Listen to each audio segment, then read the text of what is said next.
Hello बच्चों, कैसे हो आप। आज हम कक्षा 3 गणित की वर्कशीट हल करेंगे। उप विषय जग और मग। तो चलिए वर्कशीट हल करते हैं। प्रश्न 1, निम्नलिखित को मापने के लिए आप लीटर या मिलीलीटर में से किसका प्रयोग करेंगे। ध्यान रखिए 1 लीटर बराबर 1000 मिलीलीटर। क 1 कप दूध, तो इसे मापने के लिए हम मिलीलीटर का प्रयोग करेंगे। ख 1 ड्रम मिट्टी का तेल, तो बच्चों ड्रम में बहुत सारा तेल आता है, तो उसे मापने के लिए हम लीटर का प्रयोग करेंगे। ग 1 चम्मच खाना पकाने का तेल, तो यह है मिलीलीटर में। घ 1 बोतल जूस, तो इसे लीटर में। दवाई की 1 बोतल, तो इसे मिलीलीटर में मापेंगे। चलिए आगे बढ़ते हैं। प्रश्न 2, मिलान कीजिए।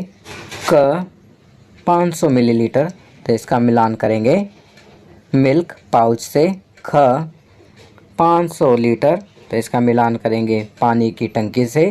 ग 50 मिलीलीटर, तो इसका मिलान करेंगे दवाई की शीशी से। घ 20 लीटर, तो इसका मिलान करेंगे बाल्टी से।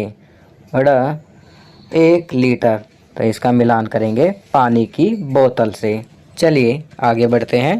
प्रश्न 3, निम्नलिखित प्रश्नों के उत्तर दीजिए। क 1000 मिलीलीटर नींबू पानी को परोसने के लिए आपको 250 मिलीलीटर के कितने गिलासों की आवश्यकता होगी। बच्चों 1000 मिलीलीटर अर्थात 1 लीटर, और आपको 250 मिलीलीटर के कितने गिलासों की आवश्यकता है। तो 250 और 250 के 2 हो जाएंगे तो 500 हो जाएंगे, और 2 और जोड़ेंगे तो फिर 1000 हो जाएंगे। तो इस प्रकार हमें 250 मिलीलीटर के 4 गिलासों की आवश्यकता होगी। ख नेहा 200 मिलीलीटर के गिलास से दिन में 3 बार दूध पीती है। बताइए नेहा एक दिन में कुल कितने मिलीलीटर दूध पीती है। तो यहाँ पर 200 को 3 बार जोड़ेंगे, 200 जमा 200 जमा 200, तो उत्तर आएगा 600 मिलीलीटर। तो उत्तर हुआ कि नेहा एक दिन में कुल 600 मिलीलीटर दूध पीती है। चलिए आगे बढ़ते हैं। प्रश्न 4, खाली स्थान भरें। यहाँ पर कुछ वस्तुएं दी गई हैं। सामने खाली स्थान दिया हुआ है जिसमें दोनों में से अधिक क्षमता वाली वस्तु का नाम लिखना है। क यहाँ कप और केतली में से केतली अधिक क्षमता वाली वस्तु है। फ कटोरा और प्लेट में कटोरा। ग जग और गिलास में से जग अधिक क्षमता वाली वस्तु है। घ में बाल्टी लिखेंगे। चलिए आगे बढ़ते हैं।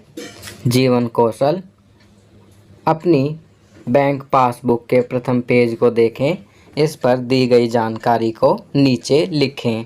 पहला, खाता धारक का नाम। तो बच्चों आप सभी के पास पासबुक अवश्य होगी क्योंकि आपका खाता खुला हुआ है।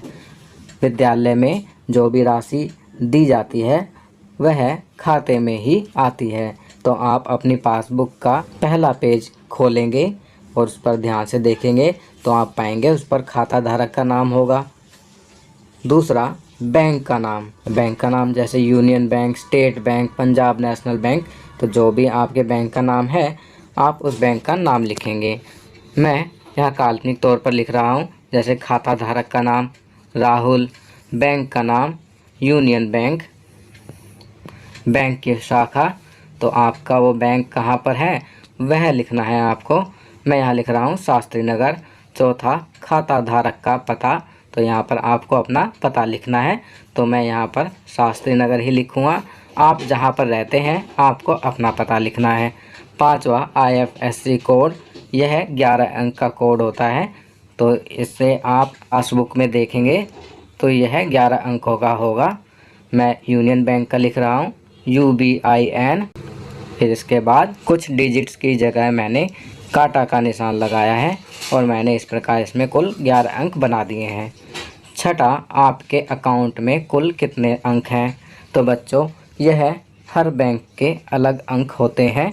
किसी बैंक के 13, किसी के 14, किसी के 11, किसी के 15। जैसा कि मेरा खाता यूनियन बैंक में है तो मेरे बैंक के 15 अंक हैं, तो मैं यहाँ 15 अंक लिखूँगा। चलिए आगे बढ़ते हैं। प्रश्न 2, नीचे दी गई तालिका को पूरा करें। पिछले महीने आपको मिलने वाला जेब खर्च। तो बच्चों, जो भी आपको जेब खर्च पिछले महीने मिला था वह आप यहाँ पर लिखेंगे। फ़र्ज़ कीजिए कि आपको पिछले महीने 500 रुपये जेब खर्च मिला था, उसमें से खर्च की गई राशि, अब आपने उसमें से 300 रुपये खर्च कर दिए, तो बचाई गई राशि कितनी हुई? 500 में से 300 घटाएंगे तो बचाई गई राशि होगी 200 रुपये। आप अपनी बची हुई राशि को कहाँ रखते हैं? सही उत्तर पर निशान लगाएं। पहला, क बैंक, ख गुल्लक। यदि आप अपनी बची हुई राशि को बैंक में जमा करते हैं तो बैंक पर निशान लगाएंगे, और यदि गुल्लक में डालते हैं तो ख गुल्लक पर निशान लगाएंगे। मैं यहाँ ख गुल्लक पर निशान लगा रहा हूँ। चलिए आगे बढ़ते हैं। प्रश्न 3, मिलान करें। क का मिलान करेंगे बैंक से, ख का मिलान करेंगे पासबुक से, ग का मिलान करेंगे एटीएम से। चलिए आगे बढ़ते हैं। संस्कारशाला, छोटी छोटी पर बड़ी बातें, जहाँ प्रेम है वहाँ जीवन है, ये कहा है महात्मा गांधी ने।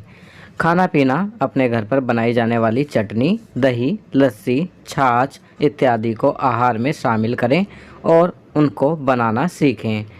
गतिविधि 1 से 2 मिनट का योग अभ्यास तथा व्यायाम आदि का वीडियो अपने कक्षा अध्यापक को बनाकर भेजें। खेल, अपनी पसंद के कोई भी व्यायाम व योगासन प्रतिदिन करें। चलिए आगे बढ़ते हैं। दैनिक दिनचर्या, निम्नलिखित आदतों को अपनी दिनचर्या में शामिल करें। अपने माता पिता का अभिवादन करके अपने दिन की शुरुआत करें। अपने दांतों को दिन में 2 बार ब्रश करें। प्रतिदिन स्नान करें। खूब पानी पिएं और संतुलित आहार लें। अपने चेहरे को छूने से बचें और अपने हाथों को बार बार धोएं। अपना गृह कार्य समय पर पूरा करें। तो बच्चों, यहाँ पर कुछ अच्छी आदतें बताई गई हैं जिन्हें आपको अपनी दैनिक दिनचर्या में अवश्य शामिल करना चाहिए। तो बच्चों, ये वर्कशीट यहाँ कंप्लीट होती है। अगर ये वीडियो आपको अच्छी लगी तो इसे लाइक एंड शेयर ज़रूर करें। अन्य विषयों पर बने हमारे लेटेस्ट वीडियोस को देखने के लिए चैनल को सब्सक्राइब करना ना भूलें और देखते रहिए हमारा channel knowledge kingdom. Thank you.